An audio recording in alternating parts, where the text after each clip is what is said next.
जय मसीह। म बनी थापा। सर्वप्रथम त तपाईहरुको मण्डलीमा आइकन मलाई यसरी गवाई भन्नको लागि मौका दिनुभएको निम्ति धन्यवाद। म जति सक्दो मेरो सम्पूर्ण जीवनका कुराहरू परमेश्वरले मलाई कसरी साथ दिनुभयो ती कुराहरू म बताउन चाहन्छु। सर्वप्रथम त मेरो बाल्यकालदेखि भन्न चाहन्छु। म चाहिँ शान्ताबावन अस्पतालमा मेरो जन्म भएको हो। तर मेरो जन्म हुँदाखेरि मेरो आमा मलाई जन्माउने बेलामा बित्नु भयो। अनि मेरो बुवाले चाहिँ म अन्धविश्वासको कारणले गर्दा आमा खाने बच्चा भनिकन मलाई मन्दिरको छेउछाउ कतातिर फ्याँकिदिनु भयो। अनि जहाँ चाहिँ एउटा भिखारी जसले मन्दिर वरिपरि मागेर खान्छन्, उहाँले मलाई भेटाइकन लगभग 1.5 वर्षको उमेरसँग पाल्नुभयो। उहाँ बितिसकेपछि उहाँ बिरामी हुनुभयो फेरि।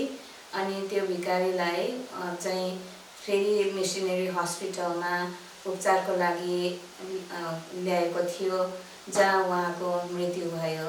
उहाँ भिखारी म आमा भन्छु, उहाँको नाम दिपा राज थियो। जब दिपा राज आमा, भिखारी मेरो आमा बित्नुभयो, त्यसपछि चाहिँ त्यो अस्पतालमा एउटा जर्मन मिसनरी डाक्टर जसको नाम निट्स्की थियो, उहाँले त्यही अस्पतालमा काम गर्ने एक नर्सलाई मलाई पाल्नको निम्ति भनेर जिम्मा दिनुभएको थियो। तर उहाँ नर्सले पनि मलाई 2 वर्षसम्म पालिसकेपछि ब्लड क्यान्सर डिजिज भएर उहाँ पनि बित्नुभयो। त्यसपछि अन्धविश्वास गर्नेहरूले कसैले पनि मलाई स्वीकार्न चाहेनन् अथवा शरण दिन चाहेनन्, किनभने उनीहरूले 3 पटक मैले चाहिँ मलाई पाल्ने आमाहरूलाई को मृत्यु भइसकेको कुरा उनीहरूले देखिसकेका थिए। तब जर्मन डाक्टर जो निट्स्की हुनुहुन्थ्यो, उहाँले मलाई एउटा अनाथ आश्रम मेन्डिज हेभन नाम भएको आश्रममा मलाई जिम्मा दिनुभयो, जुन आश्रमले मलाई कालिम्पोङको Mary Scott salvation army for the blind भन्ने स्कुलमा पढ्नको निम्ति भर्ना गरिदिनु भयो, जहाँ चाहिँ मैले 8 कक्षासम्म अध्ययन प्राप्त गरेँ। अनि त्यसपछि त्यहीँबाट मैले गर्ल्स हाई स्कुल कालिम्पोङमा 9 कक्षादेखि 12 कक्षासम्मको अध्ययन पुरा गरेँ। त्यसपछि त्यो पढाइ सिद्धाइसकेपछि म फेरि पनि नेपाल फर्केर आएँ। तर त्यो अवधिमा म यो भन्न चाहन्छु कि अनाथ आश्रम पनि इसाईहरूले नै सञ्चालन गरेका थिए र म गएको school salvation army blind school र गर्ल्स हाई स्कुल पनि त्यहाँ विश्वासीहरूकै थियो, जहाँनिर मैले प्रभु यीशुको बारेमा सुनेको थिएँ र बाइबल अध्ययनहरू पनि गर्ने अवसर पाएको थिएँ। तर पनि मैले त्यो उमेरसम्म परमेश्वरलाई आफ्नो प्रभु यीशु ख्रीष्टलाई आफ्नो मुक्तिदाता भनेर स्वीकार गरिसकेको थिइनँ। म आफू टुहुरो थिएँ अनि मैले आफ्नो जीवनमा आमा बाउको एउटा रित्तो महसुस गरिरहेको थिएँ। म किन टुहुरो भएँ, मेरो निम्ति चाहिँ जीवनमा किन आमा बाउ छैन भन्ने यस किसिमको प्रश्नहरू मलाई सधैँ आइरहन्थ्यो।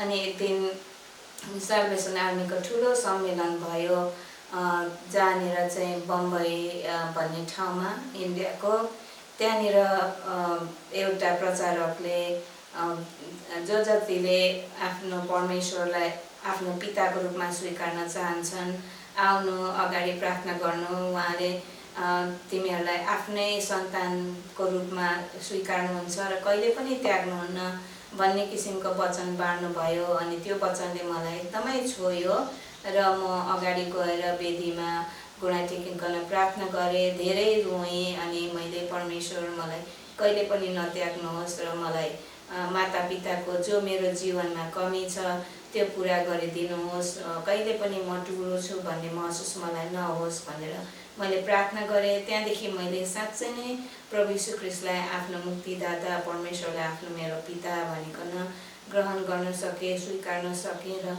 उहाँ सधैँ मेरो साथमा रहेको महसुस गर्न सकेँ।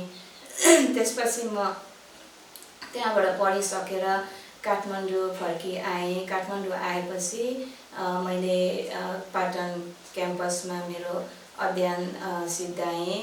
अनि त्यसपछि ताजल क्याम्पसमा पनि म पढ्दै थिएँ। अनि त्यही पढ्दै गर्दाखेरि मैले कीर्तिपुर माविमा स्कुलमा टिचरको काम गर्ने मौका पाएँ, जहाँनिर मैले 12 वर्षसम्म विद्यार्थीहरूलाई पढाउने एउटा शिक्षक रूपमा काम गर्न मौका पाएँ। र म आराधना चर्चमा जाने गर्थेँ। अनि दसैँको ताका एउटा NBCBS भन्ने के अरे त्यो के हुन्थ्यो, सबै कलेजहरू विद्यार्थीहरूको क्याम्प जस्तो हुन्थ्यो। त्यो बेलामा म आराधना चर्चबाट गएको थिएँ। अनि त्यही बेलामा नवजीवन चर्चबाट मेरो भूतपूर्व श्रीमान भन्नु पर्यो अहिले, उहाँको नाम गोविन्द राई, उहाँ चाहिँ नवजीवन चर्चबाट आउनुभएको थियो। हाम्रो अब भेटघाट, म त्यहाँनिर गिटारहरू बजाउने, मैले मेरो आराधना चर्चको झुन्डहरूको गीतहरू अगुवाई गर्ने, त्योहरू देख्यो उहाँले। अनि त्यसपछि हामी छुट्टिने बेलामा उहाँले मसँग सम्पर्कहरू लिन खोज्नुभयो मेरो। अनि हामी दुईजनाको चिनापर्ची भयो। अनि एकअर्कामा हामी अलिकति मन परापर पनि भयौँ। अनि हाम्रो केही वर्षपछि विवाह पनि भयो। त्यसपछि हामी अब हाम्रा 2टा छोराछोरी भए। मेरो छोरीको नाम हेलेन अनि छोराको नाम विवेक। हामी छोराछोरी भइसक्यो भने हामी जिन्दगी हाम्रो राम्रै बितिरहेको थियो। त्यसपछि उहाँ पहिला अमेरिका जानुभयो, अनि पछि हामीलाई पनि लानुभयो। अनि अमेरिका गइसकेपछि चाहिँ हाम्रो सम्बन्ध अलिकति के अरे बिग्रियो भन्नु पर्ला हैन। सम्बन्धमा केही अलिकति समस्याहरू आयो, तसर्थ हामी एकअर्कामा मिलेर बस्न सकेनौँ। नयाँ ठाउँ थियो, अमेरिका जस्तो ठाउँ। म एउटा नेपालमा इस्टाब्लिस भइसकेको नारी हैन, आँखा दृष्टिविहीन भए तापनि कालिम्पोङ के अरेबाट अध्ययन गरेर काठमाडौँमा कलेजहरू पढेर शिक्षिकाको काम पाइसकेको मान्छे पनि अब नानीहरू लिएर म उनीहरूको बाउ अब उता छन् भनेर मैले नानीहरू लिएर गएँ। तर अब यो कसको के भएको हो, कसो भएको हो थाहा छैन। अब परमेश्वरको योजना नै यस्तो थियो कि के हो। तर उहाँ पुगेपछि हामी श्रीमान श्रीमतीसँगै बस्न नसकेपछि हाम्रो छुट्टानाम भयो। अनि छुट्टानाम भइसकेपछि मलाई धेरै गाह्रो भयो मेरो नानीहरूलाई हुर्काउन बढाउन। पढेको डिग्री त्यहाँ काम नलाग्ने, अनि दृष्टिविहीन भएको कारणले गर्दाखेरि मैले कहीँ कामहरू पनि अपनाउन अथवा लिन सकेन, अथवा कसैले पनि मलाई काम दिनलाई राजी भएनन् भनौँ। मेरो अब ठुलो ठुलो ठाउँमा शिक्षकै काम गरौँ भने पनि मसँग अमेरिकामा भएका पढ्नका लागि के सर्टिफिकेट अथवा प्रमाणपत्रहरू थिएन। अनि पढौँ अनि निकालौँ भनौँ भने पनि मेरो जिम्मामा 2जना साना नानीहरू थिए, उनीहरूलाई हुर्काउनु पर्ने मेरो जिम्मेवारी धेरै कठिनाइ थियो। अनि कति पटक त म रुन्थेँ, अनि परमेश्वरलाई भन्थेँ पनि, बाँच्थेँ पनि, मन दुखाउँथेँ, मलाई किन यस्तो स्थानमा फेरि ल्याउनु भयो तपाईँले हैन, मेरो जिन्दगी उता त राम्रै थियो त, म इस्टाब्लिस नै थिएँ त भन्ने कुराहरू मैले परमेश्वरसँग कति गुनासोहरू पोखाएँ। धेरै दुःख लाग्थ्यो, कतिपय बेलामा रिग्रेट पनि हुन्थ्यो, कतिपय बेलामा चाहिँ होइन परमेश्वरले मलाई यत्रो जिन्दगीभरि त मलाई साथ दिनुभएको छ, किन मलाई उहाँले साथ दिनुहुन्न। यो 2टा नानीहरू पनि त उहाँकै सृष्टिहरू हुन्। जसरी मलाई उहाँले आफ्नो खुट्टामा उभिनलाई सहायता गर्नुभयो, त्यसरी नै उहाँले यी 2 नानीहरूलाई आफ्नो खुट्टामा उभाउनको लागि मलाई सहारा दिनुहुन्छ भन्ने पूर्ण विश्वास मलाई भयो हैन। अनि म अमेरिका गइसकेपछि चाहिँ त्यहाँनिर एउटा मण्डली ग्रेस कम्युनिटी ब्याप्टिस्ट चर्च भन्ने छ, त्यहाँनिर म जान थालेँ, सहभागी हुन थालेँ नानीहरूसँग। अनि त्यो मण्डलीले मलाई धेरै सहायता गर्यो। अनि मैले आफ्नो नानीहरूलाई पनि हुर्काउन बढाउनमा बिना कमाई कहाँबाट कसरी ल्याउँ कसरी खुवाउँ भन्ने स्थिति त्यस्तो हुँदाखेरि पनि परमेश्वरले जुटाउनु भयो।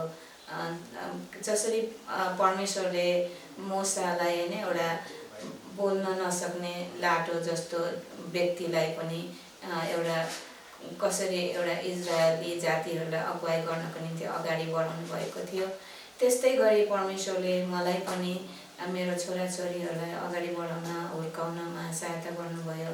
धेरै धेरै धेरै धेरै साथहरू जुन कुराहरू मैले कल्पना पनि गर्न सकेको थिइनँ, सम्झिन पनि सकेको थिइनँ, त्यस्तो त्यस्तो अवस्थामा पनि परमेश्वरले मलाई साथ दिनुभयो। अनि कतिपय कुराहरूमा मन दुखेर म कोठाभित्र म रुन्थेँ। म मानिसहरूलाई दुःख पकाउनु भन्दाखेरि पनि परमेश्वरले मलाई चाहिँ हेर्नुहुन्छ भन्ने कुरामा चाहिँ म पूर्ण विश्वास गर्थेँ। अहिले मेरो छोरी 31 वर्षको भयो, मेरो छोरा 27 वर्षको भयो।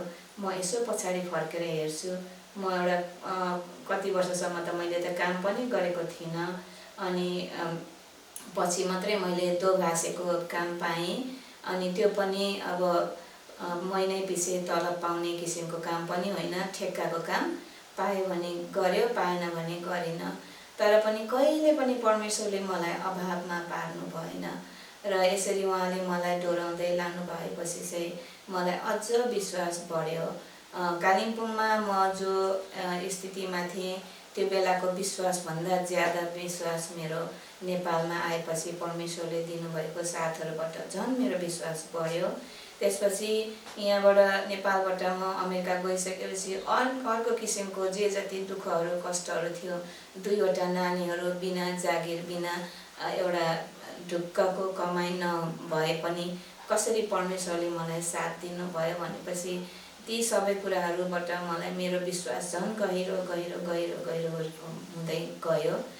अनि म आफू एउटा अपाङ्ग, आफू एउटा अनाथ भएको कारणले गर्दाखेरि मैले आफैले पनि जसरी मैले सुसमाचार सुनेको छु र मैले जसरी परमेश्वरको साथ पाएको छु, त्यस्तै गरी अन्य अरू मेरो दृष्टिविहीन अपाङ्ग दाजुभाइ दिदीबहिनीहरूलाई पनि परमेश्वरको निम्ति म अगाडि बढाउन सकौँ भनेर मैले एउटा संस्था पनि स्थापना गरेँ, जसलाई Nepal fellowship for the handicap, जसलाई हामीले नेपालीमा नेपाल अपाङ्ग सङ्गति भनेर पनि मैले सुरु गरेँ। अनि त्यहाँबाट अब मैले जे जति म आफू दुःख कष्टको समयमा एकदमै आँटिलो र जोसिलो परमेश्वरमा भरोसा राखेर अगाडि बढेको थिएँ, त्यही अनुसारले मेरा दाजुभाइ दिदीबहिनीहरूलाई पनि त्यही आँट र जोसहरू दिँदै गरिकन अगाडि बढाउने कोसिस गरेँ र गर्दै पनि छु। अहिलेसम्म पनि त्यो संस्था चालु नै छ। र म यो भन्न चाहन्छु कि मानिसको जीवनमा धेरै दुःख कष्टहरू आउँछन्, अनि कतिपय दुःख कष्टहरूमा चाहिँ मानिसहरू पछाडि फर्किन चाहन्छन् होइन, परमेश्वरमा भरोसा राख्न चाहँदैनन्। साँच्चै नै दुःख कष्टमा आएपछि मानिसहरू आत्तिन्छन्, डराउँछन् र परमेश्वरको साथ नपाएको महसुस गर्छन्। तर मैले चाहिँ त्यो गरिनँ। मलाई मानिसभन्दा पनि ज्यादा मलाई परमेश्वरमा विश्वास आउन थालेको थियो र विश्वास गर्न थालेको थिएँ। र कस्तो कस्तो स्थितिमा, जस्तो कि अब डिभोर्स गर्ने बेलामा यति धेरै पैसा लाग्छ, मेरो श्रीमानले डिभोर्स फाइल गर्यो, त्यति बेला यति धेरै पैसा लाग्छ, तर मसँग एक कन्ची नभएको बेलामा पनि भर्जिनिया लिगल एड भन्ने ठाउँमा मैले चाहिँ यो फ्रीमा डिभोर्स गर्नलाई सहायता गर्ने वकिलहरू पाउँदो रहेछ। म एकदमै भाग्यमानी। अहिले त त्योबाट पनि मान्छेहरूले वकिलहरू पाउन गाह्रो छ, तर यो वकिल यति साथी जस्तो मलाई एक कन्ची पनि लागेन होइन। यस्तो गरी परमेश्वरले चाहिँ मलाई कहाँबाट ठाउँमा जुन बेलामा पनि मलाई गाह्रो साह्रो पर्छ र जे जतिको आवश्यकता पर्छ एकदमै टक्क उहाँले मलाई सबै कुरामा चाहिएको कुराहरू जुटाउनु भयो, बढाउनु भयो। अनि त्यसमा म परमेश्वरलाई धन्यवाद दिन्छु, दिँदै पनि गएँ र अहिलेसम्म पनि परमेश्वरले मलाई साथ दिनुभएको छ। अब उपरान्त पनि म मेरो जीवनबाट सबैलाई एकदमै दुःख कष्टको समयमा निरुत्साहित हरेस नखानु, तर परमेश्वरमा साथ राख्नुभयो, विश्वास गर्नुभयो र मानिसलाई हेर्ने होइन तर परमेश्वरलाई हेरेर अगाडि बढ्न सक्नुभयो भने कदाचित पनि तपाईँ कहिले पनि चुक्नुहुने छैन र परमेश्वरले तपाईँलाई शिर ठाडो पारेर हिँड्नको लागि सहायता गर्नुहुन्छ र उहाँले तपाईँलाई कहिले पनि छोड्नुहुन्न भन्ने कुरो तपाईँहरूलाई मेरो जीवन गवाईबाट नै त्यो एउटा उदाहरण देखाइकन म तपाईँहरूलाई आँट दिलाउन चाहन्छु। त्यसरी नै उहाँलाई सधैँ अँगाल्नुहोस्। मेरो पनि विश्वास त्यही छ, म परमेश्वरलाई जस्तै दुःख कष्ट जे जस्तो अवस्थामा भए तापनि उहाँलाई कहिले पनि छोड्ने छुइनँ र त्यति मात्रै होइन, मैले छोड्ने होइन, उहाँले पनि मलाई अहिलेसम्म छोड्नु भएन र आउँदा दिनहरू पनि उहाँले मलाई छोड्नुहुन्न भन्ने कुरामा म पूर्ण विश्वास गर्दछु। धन्यवाद।